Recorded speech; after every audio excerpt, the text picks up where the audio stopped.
He's not even in hand. Okay, he is in handcuffs. Is he? Yeah. The police wanted to build a sound enough case to where when they picked him up, the DA could actually get charges on him that could stick. Now, I could also argue that they could have done that within the first 48 hours because RajaJackson has finally been arrested, nearly 3 weeks after his brutal attack on pro wrestler Psychosis 2 at a live wrestling event. Fans and pros had been demanding justice since day one, and now the long wait is over. One fan summed up the frustration perfectly. The only question here is what on earth took them so long? It wasn't something that needed extra witnesses or piles of evidence.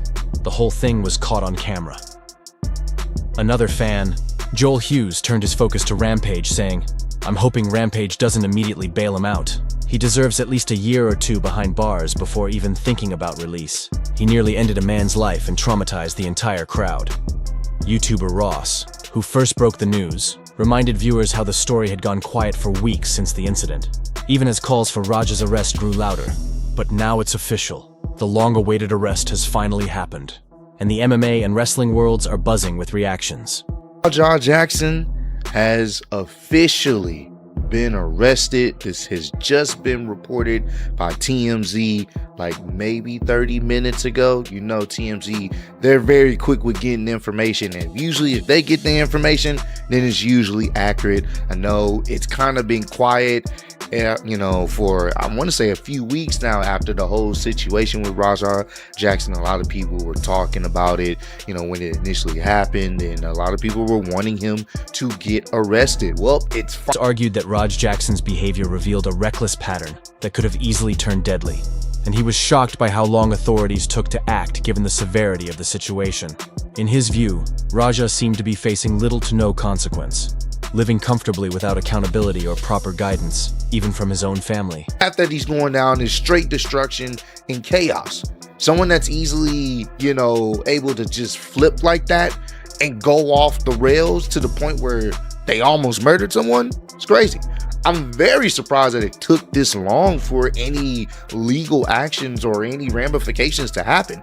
Because for the longest, I mean, I don't know what he's doing. He's just chilling. I don't know, you know, if there is any disciplinary actions coming from his dad. It doesn't seem like it. It just seems like he's just at the crib. Meanwhile, Tony Ferguson voiced disbelief over RajaJackson's actions, saying the entire situation could have been prevented. He pointed a finger at online figures and media for fueling hype that misguides younger audiences, urging kids to find healthier outlets for their struggles instead of resorting to violence. Ferguson wished strength to Raja's family, expressed relief that Psycho was on the road to recovery, and stressed the importance of ensuring that incidents like this never happen again. My reaction was just like everybody else's, is kind of shocked at that, but I think that it could have been prevented. I think like people, influencers, YouTubers, or everything else that put too much hype and they try to build and they put these ideas in kids' heads, and they're not saying, hey, reach out and, you know, and be like, it's okay. They're making it worse by trying to do this, sticking mics in their face and doing this kind of stuff, where as some people know how to handle situations and some people don't. And unfortunately, it went a different way. And all you youngsters out there, that's not the right way to do it. That's just not how you do it. If you do have an issue with something like that, go talk to somebody. I know it's kind of seems like the thing to do, but damn, go find a way to vent, because that stuff is just like a boiling pot. It's not gonna go the way you want it to go. And he should have handled it a different way. I hope that him and his family are able to cope and be able to find a solution for everything. And obviously Psychos 2 is a little bit better because everybody's kind of worried, but you know, it's unfortunate that it happened. And I hope. On the other hand, after the incident, Dumelo strongly condemned RajaJackson's behavior, calling it immature and reckless. He recalled how he had stepped in to calm things down when Raja suddenly went after him with a weak takedown before landing a shot to his face. Malo pointed out that he hadn't been aggressive at all. Yet Raja still showed no respect by targeting a dazed opponent and even striking someone who was only trying to intervene. He added that Raja was lucky he had no energy left after his earlier match. Otherwise, the outcome could have been very different. And he shoots a fucking double leg on me, by the way, work a better fucking double leg, you fucking prick. And then I'm telling you to fucking calm down. I'm not even fucking fighting. I'm not even being fucking hostile. Then you're trying to fucking work and get lower, do this, change positions, and I'm over here having to swim with you, all this other shit. And then you fucking punch me in the fucking eye. After we're breaking it up, you fucking loser. That's why you got fucking headbutt, and that's why I fucking punch you, and you're fucking lucky I was tired from the match before this. What kind of fucking person are you? You fucking low-life fucking clown. You want fucking clout, so you beat up a guy that's fucking half unconscious. You punch a guy that's trying to break up a fight and not even— Dog Malo had earlier predicted RajaJackson's arrest, and his expectation turned out to be correct. He explained that investigators had told him the LAPD was intentionally moving slowly while building the case. According to Malo, officials already had witnesses and evidence but were trying to determine whether Raja's actions were premeditated. He also revealed that detectives even questioned him about specific phrases and conversations to better understand their meaning. The detective I talked to outside of the case, just to ask him about formalities, what I should look at, what not to look at. He was saying that this is just how LAPD works. They drag their feet. So they're building the case right now. They get all the evidence. The state's going to pick it up because there's so many people, so many witnesses. Heck, even my little brother saw it. My girlfriend, my mom, all the kids that saw it, all the people there. So that right there, they have the evidence enough to try the case. And then what they're trying to figure out is what level of premeditation is, from my understanding, is why he's trying to figure out what conversations took place, what conversations mean. You know, he was asking me what specific terms mean exactly, you know, and like what they— Doug Malo revealed that an attorney had already stepped in and expressed confidence that Stuart Smith would take RajaJackson to court. He noted that based on reliable information, a lawsuit was almost guaranteed, with the wheels already set in motion toward that outcome. At Psycho Stu is he suing Raja specifically, or who is he suing specifically? I know from a decent source that there are lawyers involved, but that was on the internet. I think it was X posted it, and then a couple other ones. But is this confirmed, you know, for a fact from your source, right? That there's lawyers involved. Is there any idea of who he's suing? I think their first name starts with an R and their last name's Jackson. Yeah, we know that there are lawyers involved, so let the process play out, and then we'll know it by ear. But I can say there's a high probability of that. That's what's gonna happen to Raja? Yeah. That literally sounded like a jail door. Yeah. Earlier, Rampage Jackson also spoke about the situation involving his son Raja and Psycho Stu, expressing deep remorse over what happened. He admitted Raja's actions were wrong, but explained that, as a father, he still had a responsibility to support him. Rampage stressed that the matter was now in the hands of the authorities and asked for privacy regarding the details. At the same time, he shared his sympathy for Psycho Stu and his family, saying he wished he had been there to stop things before they escalated. You know what I'm saying? And y'all know I can't talk about this shit. I can't talk about any details and stuff like that. I can't really go into nothing. I hope y'all can respect that. You know what I'm saying? I can't say much about that. You know, it's really not my place to say anything, and we gotta let this shit play its course. This shit put me in like a bad mood. You know what I'm saying? I feel bad about Psycho Stu and his family. His family had to see that. You know what I'm saying? And you know all the stuff that went on. I just wish it was. I just wish I could have been there, but I couldn't. I was out of state. Rampage Jackson clarified that he wasn't trying to justify Raja's actions, emphasizing that his only responsibility was to stand by his son as a father during the ordeal.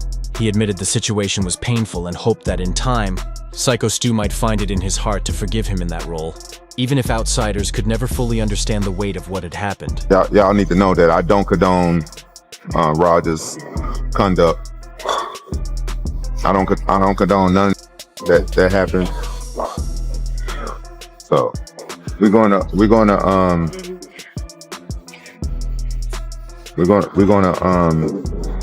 see what happened, and I'm gonna continue to be a father, and I hope Psycho Stu can forgive me myself as a dad, because for not understanding everything, you know what I'm saying, and let's see what happens. Brendan Schaub admitted he couldn't defend RajaJackson despite wanting to, explaining that while he respects both Raja and Rampage, and even spoke with Rampage about the situation, the footage left him with no way to excuse Raja's actions. He called it an unfortunate turn, noting that Raja's career was just getting started, yet had already been derailed by his own behavior. transparent. I like Raja, and obviously I adore Rampage. Me and Rampage have a great relationship. I love Rampage. And it's just by nature, my initial thought was when I heard about this, and I spoke with Rampage, when I heard about this, I went, all right, how can I defend Raja? I look at all the videos, I watched the full live stream and all that. I got nothing.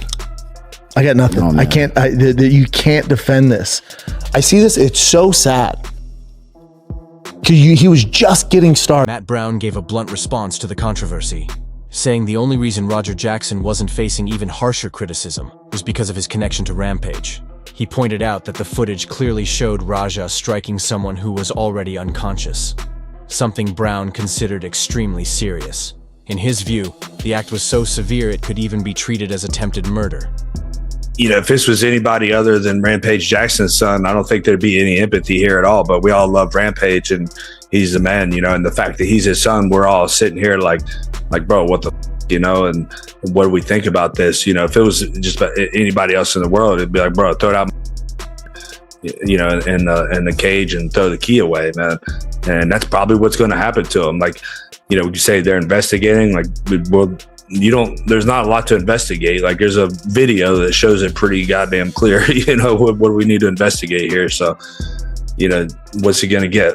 You know, I don't know what like attempted murder is, but I mean, he was knocked out and punching the shit out of him. You know, I don't know how far they go in there or what the details. Matt Brown didn't hold back in criticizing RajaJackson's behavior, labeling it a clear felony and outright assault. He stated that Raja acted unfairly, attacking in a cheap and illegitimate way instead of keeping things professional. Brown highlighted how the wrestler initially believed it was just part of the show when Raja drove him onto his head, and stressed that it was pure luck the incident only resulted in a hospital stay. In his view, the situation easily qualified as aggravated assault and could have ended much worse. Assault's for sure, battery, you know what I mean? Like, this is a felony for sure, right? I mean, there's I don't think there's any way out of that. So, you know, kind of just is what it is for him now. But like what a man, you know, like, you want to fight the guy, like, dude was like, you know, we watched the video right before the podcast here, and, you know, the dude was like preparing for a pro wrestling style takedown and slammed him on his head. Like, you know, dude's lucky that, you know, like you said, he's hospitalized, but man, he's lucky that that's all. Kevin Lee firmly stated that RajaJackson deserved jail time, stressing there was nothing respectable about his actions. He questioned why Raja couldn't control his temper and suggested that simply watching Psycho Stu in the ring may have triggered his anger. Lee made it clear that behavior like this has no place in normal society, especially when everyone understands that professional wrestling is meant to be entertainment, not a platform for real violence. Y'all gotta go lay down. You gotta go to prison, bro. There's no part of that you thought was cool. Like, I can't even wrap my mind around why you thought that was cool and why you ain't got no self-control over your emotions. I get it, you and your feelings. You probably was watching them work and just getting madder and madder. But bro, you can't have that in no civilized society. Dylan Dennis reacted to the RajaJackson incident by calling it tough to watch, suggesting Raja clearly struggles with controlling his anger and questioning the logic behind his actions. He explained that anyone with training experience knows the difference between practicing safely and exploiting a vulnerable opponent, comparing Raja's attack to a reckless wrestling move, a dangerous head slam, and labeling it both absurd and entirely avoidable. Take on this RajaJackson video that came out, because it seems like that's caught kind of not just in wrestling world, but like everyone is caught. To be honest, it's hard to watch, but in a way, it's like he might have something like wrong with like maybe like anger problems, because like why would he do that, you know? And anybody that has trained or anybody that has a brain knows when someone's working or someone's like, and like that would be like me going with you right now and you're like, oh, I'm gonna pick you up and we're working, we're doing a WWE match. Like, you could slam me in my head, like I'm giving you my weight, you know what I mean? So like the guy obviously let him pick him up, and then slamming him like that is ridiculous, first off, especially being a guy that's trained. Dylan Dennis condemned the incident as reckless and unnecessary, stressing that professional wrestling relies on trust to keep performers safe. But Raja's actions turned it into a genuine danger. He noted the punches appeared intended to injure rather than entertain, calling the situation deeply disappointing and saying it cast a negative shadow on wrestling. A sport that should showcase skill and performance, not real harm.